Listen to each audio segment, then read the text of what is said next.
একটি নারী আল্লাহর রাসূলের খিদমতে হাজির হলো। ওই নারীটি একটি ছেলের সাথে অবৈধ মিলনের কারণে গর্ভবতী ছিল।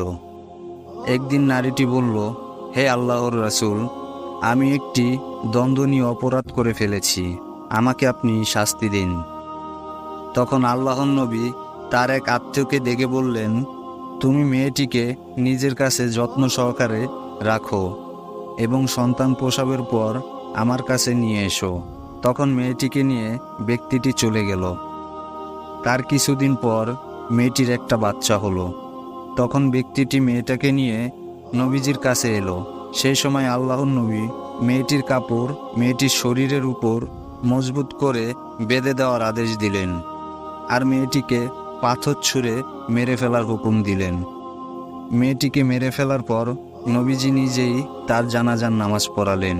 তখন ওমর রাদিয়াল্লাহু তাআলা আনহু নবীজিকে জিজ্ঞেস করলেন, হে আল্লাহর রাসূল, আপনি এই মেয়েটির জানাজার নামাজ পড়ালেন কেন?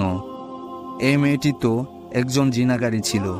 সেই সময় নবীজি বলল, ওমর, তুমি জানো না যে এই মেয়েটি এমন বিশুদ্ধ তওবা করেছে, যদি তা ৭০ জন মানুষের মধ্যে বন্টন করা হতো তাদের সব গুনাহ মাফ হয়ে যেত।